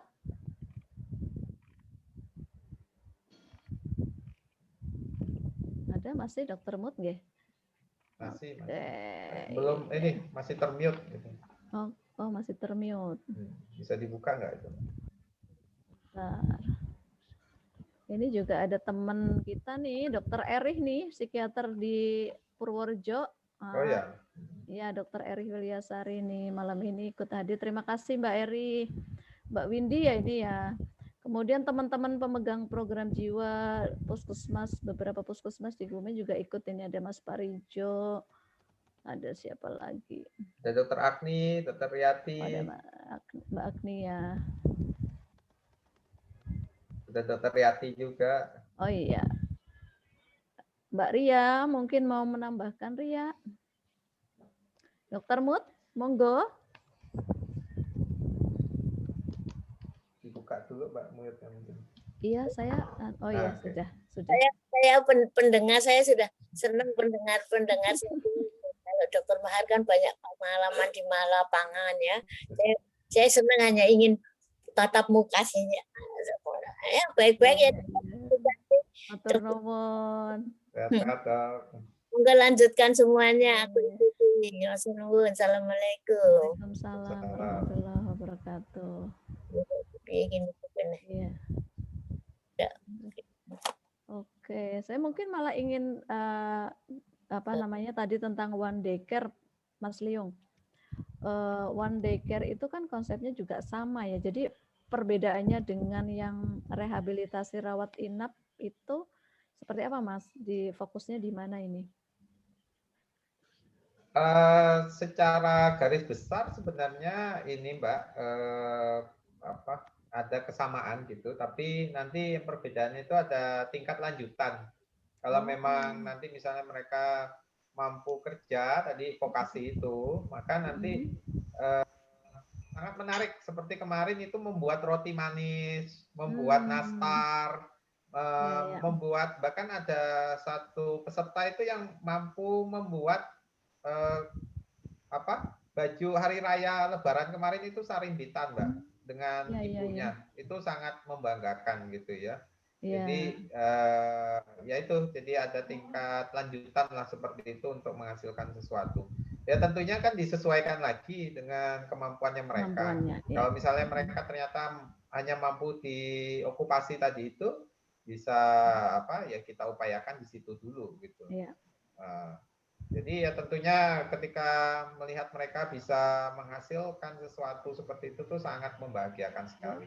Saya ikut senang gitu ya. Kemudian kami infokan juga bahwa di Rumah Sakit Surya Magelang itu ada satu layanan berupa wisma mandiri seperti itu. Dalam artian itu ini tujuannya juga untuk membantu memfasilitasi para ODGJ yang rumahnya jauh seperti itu, untuk mereka bisa nantinya itu dalam keseharian mengikuti program one day care itu. Jadi tinggal di situ, tapi bukan sebagai pasien, jadinya itu Jadi Ya, ya, seperti ya. bentuknya seperti kayak penginapan gitu.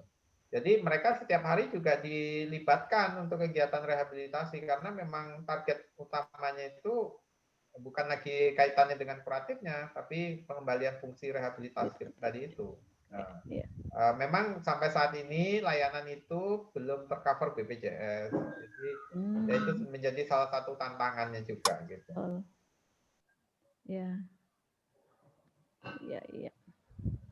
Ini kebetulan nggak ada teman-teman RSUD Perembun yang gabung nih ya. Kalau ada mungkin mereka juga bisa sharing bagaimana proses rehabilitasi di RSUD Perembun. Kalau di Kebumen yang sudah ada rawat inap baru di RSUD Perembun nih, Mas Liung. Kalau di Sudirman malah kita belum ada.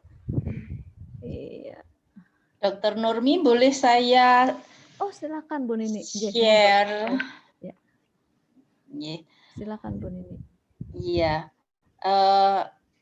Kami kan mengikuti pasien dari Perembun yang sudah selesai treatmentnya, kemudian dikirim ke rumah singgah Dosaraso. Namun kemudian rumah singgahnya itu menghendaki agar ODGJ ini ya out sajalah dari Rusi gitu. Ya, nah kemudian pasien ini kan dikembalikan ke Perembun beberapa hari, terus oleh Mas Muklis, perawat di Perembun, ini ditampung di rumahnya. Meeting dokter jiwa Perembun bareng. Bentar. Ini pasien yang alamatnya ini ya Bu, laki-laki ya Bu ya? Laki-laki, iya. Ya sepertinya saya sudah ini. Iya, itu kan satu keluarga itu ada 3 yang memang ODGJ gitu. Oh iya. Iya. Nah, di tempat Mas Muklis ini kan ada satu teman juga yang bukan ODGJ sih, yang tapi juga semacam apa ya? Mantan penghuni Rusi juga gitu. Nah, si anak yang saya ceritakan tadi itu yang 3 bersaudara memang ODGJ itu kan kemarin sempat kabur pulang ke rumahnya gitu, dan kebetulan kami itu sedang berkunjung ke rumahnya gitu. Nggak nyangka kalau si anak itu kabur dari tempat Mas Muklis. Nah, barusan tadi sore juga Mas Muklis dan sama anak itu kan telepon. Karena anaknya kan kemudian bisa kami bujuk untuk kembali ke tempat Mas Muklis, dan kebetulan Mas Muklis juga sore itu menjemput gitu. Nah, itu baru terjadi hari Minggu kemarin. Tadi anaknya sudah telepon saya lagi minta pulang gitu. Nah, Mas Muklis sendiri kemudian tadi itu bilang begini, kalau selama ini sering memberitahu keluarga kan, meminta keluarga itu untuk mengikut sertakan anggota keluarga yang ODGJ itu untuk terlibat dalam kegiatan sehari-hari.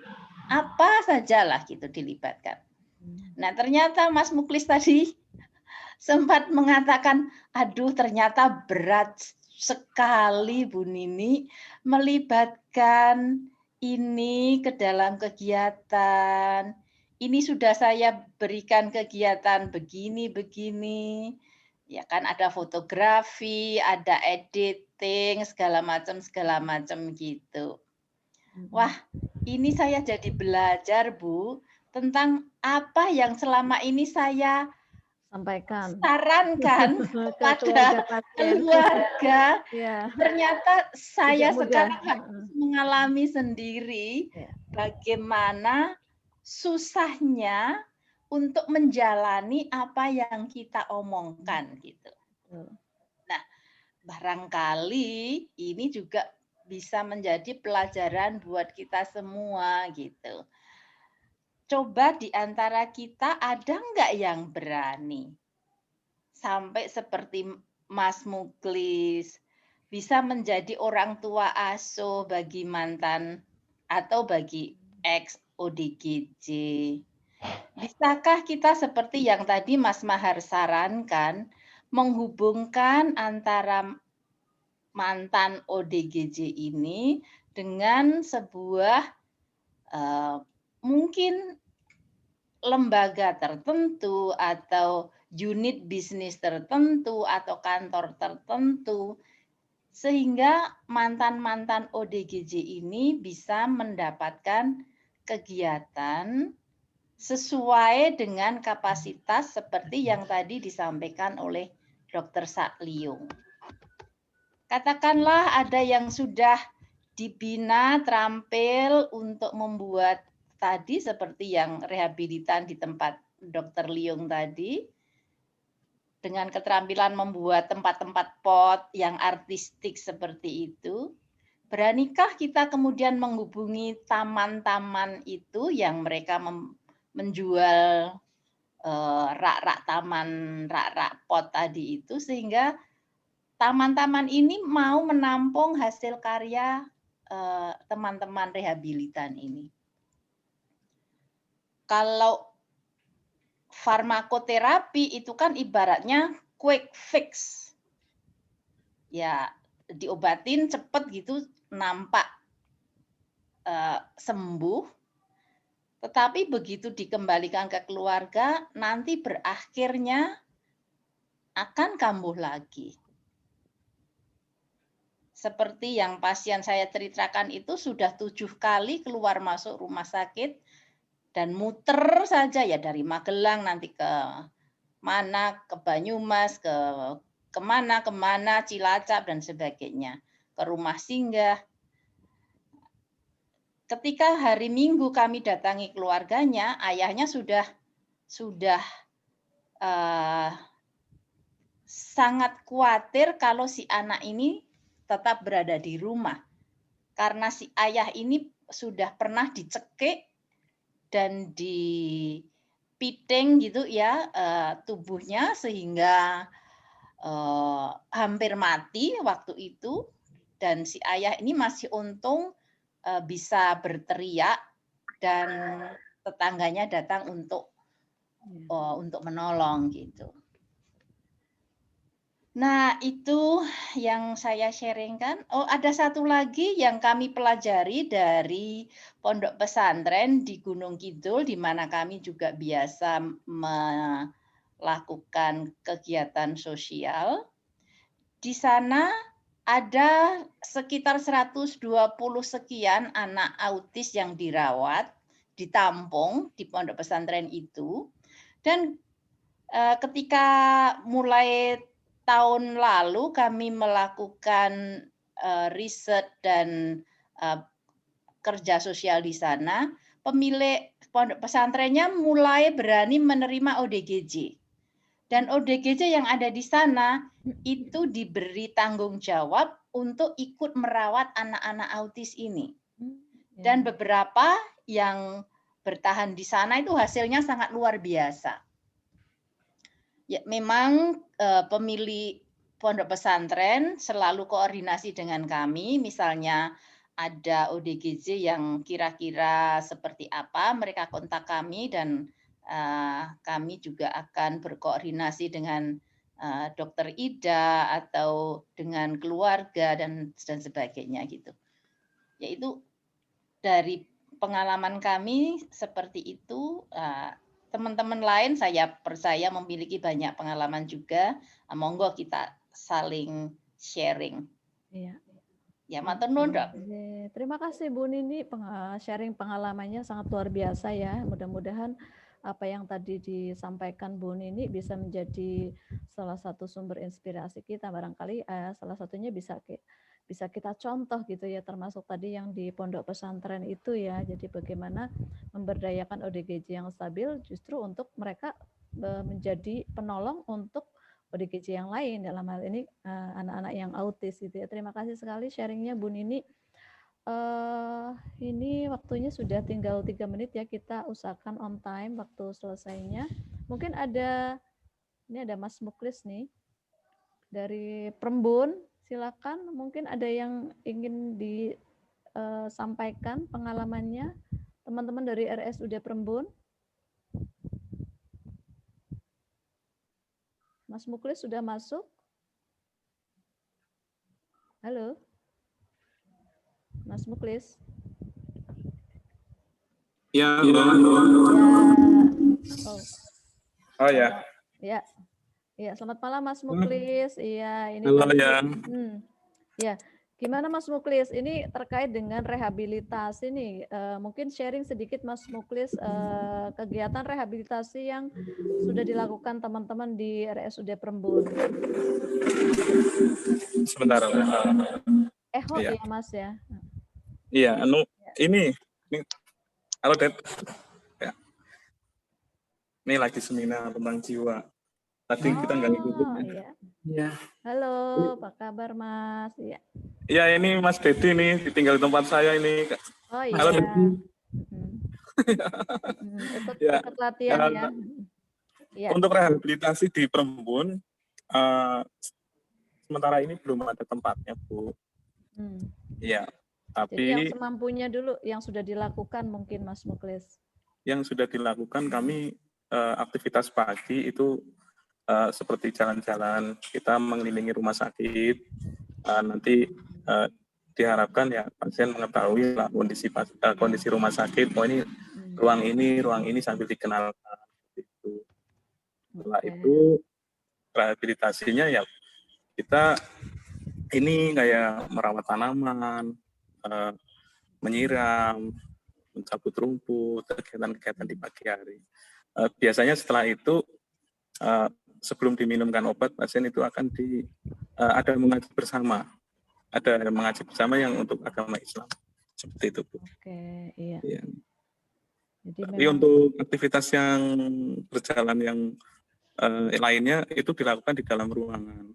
Karena kita sendiri belum ada tempat rehabilitasi yang khusus seperti itu, Dokter. Ya.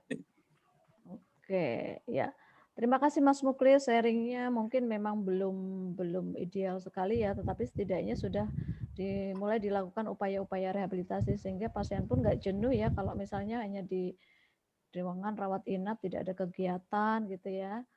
Meskipun sederhana, tetapi ini sudah cukup bermakna loh untuk pasien-pasien itu, karena di RUSI pun meskipun di sana juga banyak jadwal gitu, tetapi dengan keterbatasan SDM yang ada di sana pun pasien banyak yang mengatakan mereka jenuh gitu ya. Jadi kemungkinan memang masih sangat kurang kegiatannya gitu. Terima kasih Mas Muklis, atas terima kasih Dokter. Iya, sama-sama. Mohon maaf baru gabung. Iya, nggak apa-apa ya, lagi sibuk nih ya. Oh ya. Oh ini Bu Nini ingin Mas Muklis cerita tentang bisnis. Saya tidak tahu nih bisnis apa nih. Oh ya, ini ada yang cerita baru nih. Ya. Saya cerita nih, di tempat saya ada ODGJ 2 orang, Bu. Oh iya, oke. ODGJ ini kebetulan dari yang pertama itu Mas Budi, ini dikembalikan tapi keluarga belum siap. Nah, saya karena udah dekat dengan dia sendiri bawa ke tempat saya. Kebetulan saya punya usaha fotografi lah, usaha kecilan gitu. Nah, si satunya lagi nih Mas Dedi nih. Nah, ini anak asuhnya Bu Nini. Nah, oh iya. Halo, Ded. Anak asuhnya Bu Nini, Bu. Oh iya. Ya. Ya, ini kebetulan karena saya tiba-tiba kedatangan 2 tamu, saya merasakan saya jadi seperti keluarga dekat pasien yang dimana dulu saya bekerja 7 tahun harus dekat dengan pasien, mengikuti aktivitas, saya merasakan sendiri benar-benar luar biasa. Ini juga tadi habis bersih-bersih saya ajarkan tinggal di tempat saya. Benar-benar 24 jam ya? Iya, biasanya cuma di rumah sakit, ini sekarang nyanding, betul ya Mas? Iya Bu, nah alhamdulillah ini berkat dukungan dari Bu Ninik dan Pak Mahar dan Dinas Kesehatan, kami membuat rencana kegiatan Dok. kegiatan ini, yaitu tentang kayak kegiatan pembuatan karya ODGJ yang nantinya akan kita salurkan, akan kita jual. Ya mudah-mudahan bisa membantu kehidupan mereka lah. Oke, iya. Iya. Ya. Terima kasih Untuk loh. teknis, Ini ya, bagus banget untuk loh, teknisnya Mas Muklis. kita lihat. Ya. Ya. Iya, pasti tidak mudah, akan tetapi saya salut sekali dengan Mas Muklis ya. Maksudnya setidaknya memberikan kesempatan itu sudah satu langkah awal gitu ya, memberikan kesempatan pada teman-teman yang ODS ini untuk mengimplementasikan bahwa mereka masih punya peran, bahwa mereka juga bisa melakukan sesuatu seperti orang lain gitu. Jadi hak-haknya terpenuhi. Iya. Oke, terima kasih Mas Muklis atas sharingnya. Iya. Iya, mudah-mudahan ini juga menjadi inspirasi untuk teman-teman semua. Setidaknya meskipun mungkin kita semua belum mampu berbuat seperti Mas Muklis, setidaknya kita tahu oh ya ternyata bahwasanya peran kita itu besar sekali ya. Mungkin kita bisa sharing ke teman-teman yang punya lahan atau punya kesempatan untuk memberikan kesempatan pada teman-teman yang ODGJ untuk lebih bisa melakukan keterampilannya gitu, bisa di-sharingkan ke teman-temannya. Oke, Bapak Ibu dan teman-teman semua, ini berhubung waktunya sudah melebihi waktu yang kita jadwalkan, mungkin kita tutup acara pada malam hari ini. Mudah-mudahan apa yang disampaikan tadi oleh Mas Liung dan diskusi kita malam hari ini bisa semakin menambah wawasan dan pemahaman kita, serta menambah awareness kita bahwasanya ternyata problem gangguan jiwa ini sangat panjang gitu ya. Mungkin akan panjang lagi, tantangannya juga akan selalu ada, akan tetapi kembali lagi bahwasanya kita memang tidak bisa sendirian, kita butuh kerjasama dengan berbagai macam pihak ya, entah itu instansi pemerintah maupun lembaga-lembaga swasta gitu. Jadi tetap kita optimis gitu, seperti yang disampaikan Dr. Liung tadi, teman-teman kita yang ODGJ juga tetap mempunyai harapan, tetap mempunyai hope. Dengan bantuan kita, dengan uluran tangan kita, dengan kita saling berkolaborasi, insya Allah apa yang kita harapkan bersama bisa tercapai.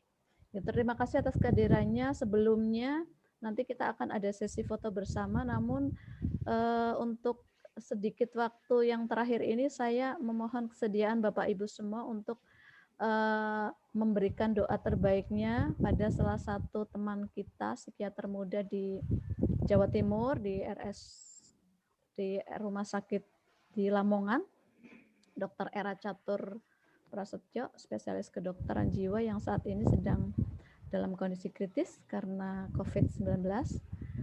Mari untuk sejenak kita berdoa sesuai dengan agama dan kepercayaan masing-masing. Kita tundukkan kepala dan membaca doa. Berdoa mulai.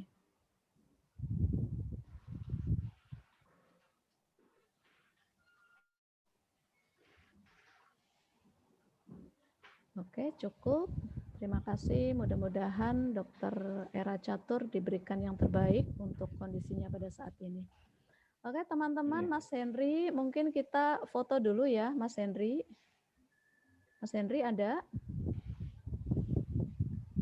Kita buka dulu kamera, videonya. Kameranya kita berfoto dulu. Review, silakan dibuka teman-teman biar ada foto.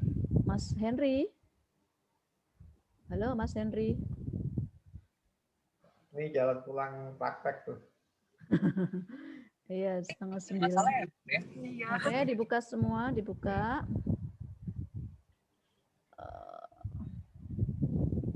Ya, saya mulai yang ada 2 slide ini. Yang pertama, ya kita berikan senyum terbaik.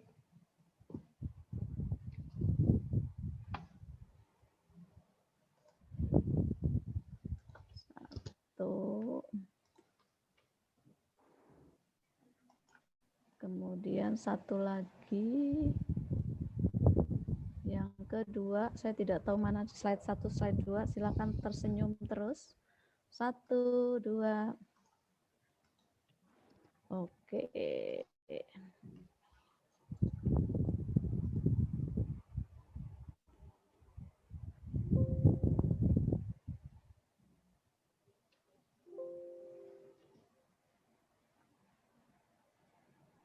Oke. Ya. Oke, demikian tadi.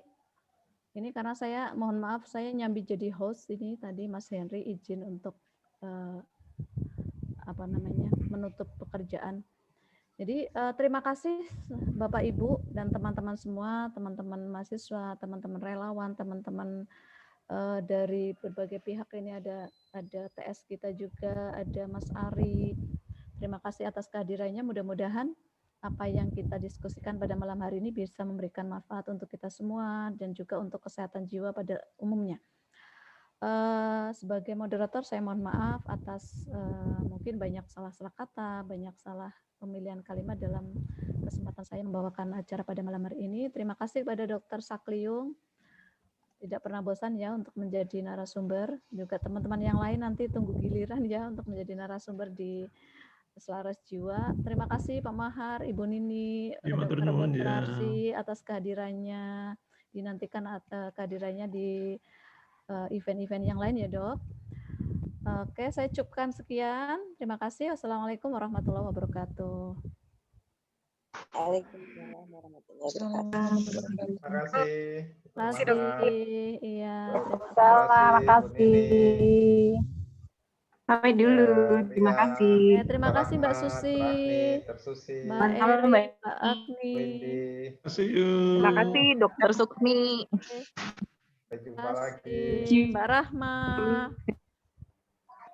Mas Muklis, terima kasih Mas Muklis. Mas Rosi, terima kasih. Oh iya Dok. Halo. Mas Muklis itu orang paling total di RSUD. Enggak lah. Luar biasa. Iya betul, iya betul. Iya matur nuwun. Matur nuwun, sampai jumpa. Ya sampai jumpa. Ya. Videonya tak kirim Dok, videonya jadi inget dokter ini tak kirim nanti. Kirim ya Mas. Ya, Fotonya juga. Terima kasih Mas Muklis. Ya, oke, terima kasih. Salam J. Semangat terus. Salam. Salam Mas Muklis ya. Oh, siap Dok. Siap. Besok tak sampaikan ke dokter baru. Oke. Mari. Oke, saya izin, ini sudah pada saya hostnya ya, jadi saya harus terakhir ini. Terima kasih teman-teman, Mbak Turmiati, Mas Parijo, Mbak Lina. Oke Dok, sama-sama. Iya. Terima kasih. Sayang telat ini tadi materinya nggak ngikuti. Iya, nanti saya bagi. Oke, makasih. Di grup ya, Dok? Ya, nanti saya bagi di semua grup yang ikut. Terima kasih. Assalamualaikum. Waalaikumsalam.